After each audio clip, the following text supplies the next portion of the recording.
In this topic, we're going to focus on solving formulas and using formulas to solve application problems, right? One very important use of algebra in beginning science classes is manipulating formulas, right? In science and engineering classes, you're going to be given formulas that relate certain quantities, and you're going to need to manipulate those formulas to get what you want out of them, okay? Let me give you a quick example of what I mean here. Here is a formula that you'll run into in many beginning chemistry classes. Right? It's called the ideal gas law, and it tells you how the pressure, the volume, the number of moles, and the temperature of an ideal gas relate to each other. Now, in its current form, the ideal gas law doesn't have any of the quantities isolated. But using algebra, we can take this formula and solve for the pressure, the volume, the temperature, or even the number of moles. And depending on what we're trying to accomplish in our science class, we may want any one of these formations of the formula. Right? So this is the kind of manipulation we're going to be working with in this topic. All right, so here's our first example. We're supposed to solve each formula for the specified variable. In part A, we want to solve for capital B. We're given the formula H equals 2a divided by capital B plus lowercase b. This formula actually comes from the formula for the area of a trapezoid. So this is an actual formula that you could run into when you're doing geometry. But in any case, it doesn't really matter. If we want to solve for capital B, then we have to isolate capital B. All right. So first you have to look at this equation and think about what the problem is. Okay, right now the biggest problem I see is that we have a denominator. Okay, so I'm going to have to clear that denominator by multiplying by the LCD. In this case, the LCD is equal to capital B plus lowercase b, since that's the only denominator. So what I'm going to do is multiply both sides by that LCD to help get rid of the denominator. So we take our original formula, right, and then on both sides I multiply by big B plus little b, big B plus little b. Remember, I'm only multiplying the numerators, right? You want to think of this as big B plus little b over 1. Big B plus little b over 1. That way you remember that this quantity is in the numerator. So the reason I'm doing this is because it reduces away my fraction. Big B plus little b over big B plus little b reduces to 1. So in the end here, I'm going to be left with, well, here I'm just going to have big B plus little b times h. Okay, nothing canceled. But on the right side, I'm just left with 2a. Now remember, we're trying to solve for capital B. This is what we're looking for. So I'm going to have to go ahead and get rid of these parentheses, right, because they are trapping capital B right now. So I'm going to go ahead and distribute my h out so that I can get to that capital B. So then I get capital B times h plus lowercase b times h equals 2a. Again, I'm trying to get to big B, so I'm going to use my reverse operations to move this other term to the other side.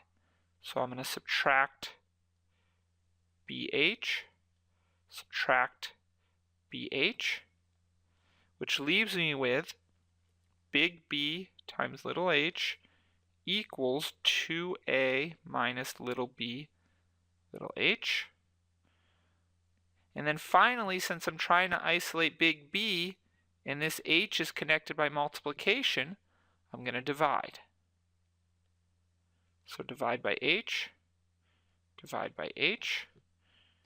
which leaves big B isolated, and it's equal to the fraction 2a minus bh over h. Now, I want to warn you here not to get cancel happy. Okay, this h and this h cannot be canceled because of this minus Okay, if you wanted to somehow reduce these h's, you would have to distribute the division. So an equivalent form of this answer would be that b is equal to 2a over h minus bh over h. And then in this single fraction, you could reduce the h's. Okay, so that's an equivalent form. Capital B equals 2a over h minus little b.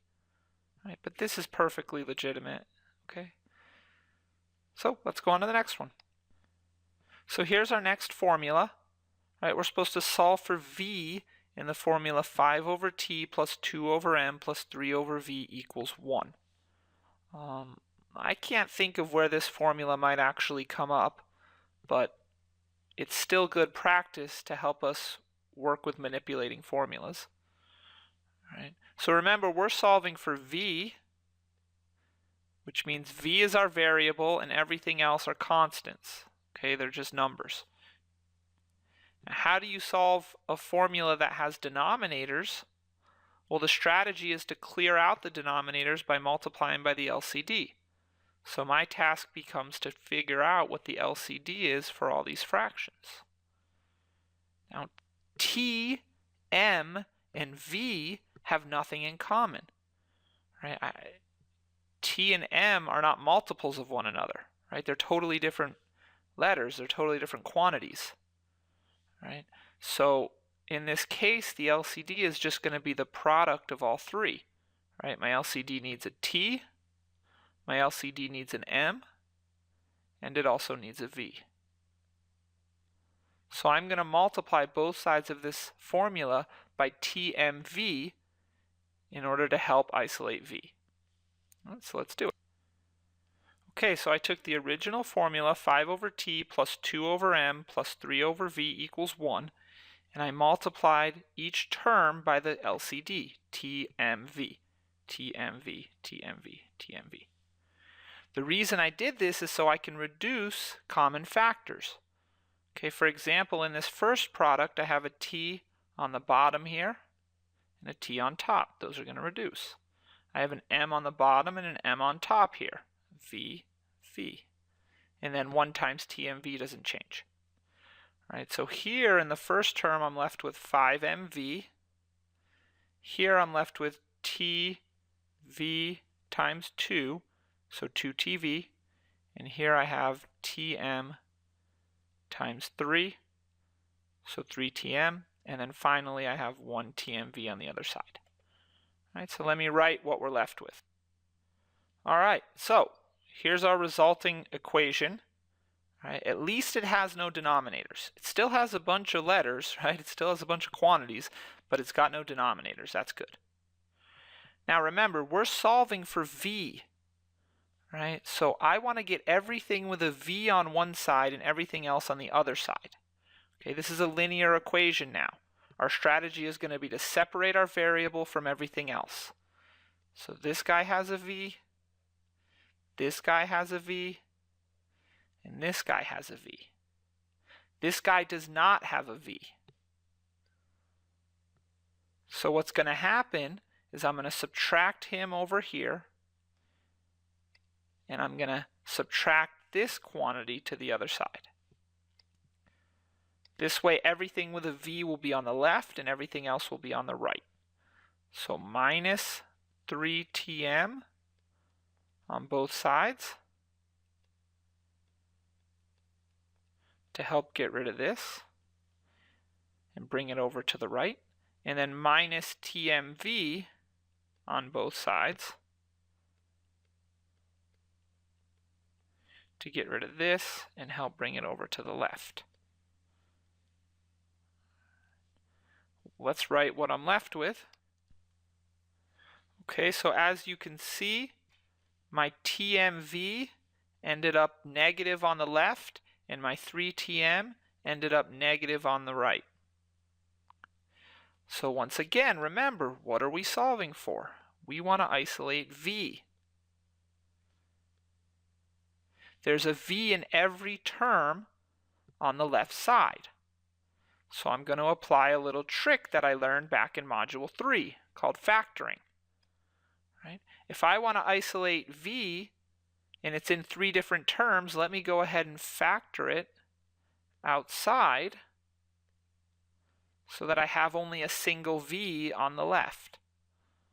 Okay, so if I factor a v out of everything, I'm left with 5m plus 2t minus tm. And that should equal negative 3tm. Now, this v times 5m plus 2t minus tm looks pretty monstrous, but the bottom line is you have v times some number. So how do you get rid of some number that's being multiplied by your variable? You divide. So I'm going to divide both sides by this huge quantity here, 5m plus 2t minus tm. I have to do it to the other side as well. So I divide by 5m plus 2t minus tm. And then these are gone. Right? The entire quantity 5m plus 2t minus tm is removed from the right side, which leaves me with v isolated. So we've accomplished our task. We've isolated v. So let's go ahead and write out our final answer here. So v is equal to negative 3tm over 5m plus 2t minus tm. I want to take just a second to recap what we did here. First, we said we're solving for v, and we have a bunch of denominators, so let's go ahead and get rid of the denominators by multiplying by the LCD. Next, to isolate v, we moved everything with a v to the left side and everything else to the right side. Okay. Finally, we had to use a factoring trick. All right, this comes up every now and then when you're solving formulas. Right? If the variable that you're solving for appears in more than one term, you should factor it out. That way you can divide by the remaining stuff and you have your variable isolated. All right, let's move on.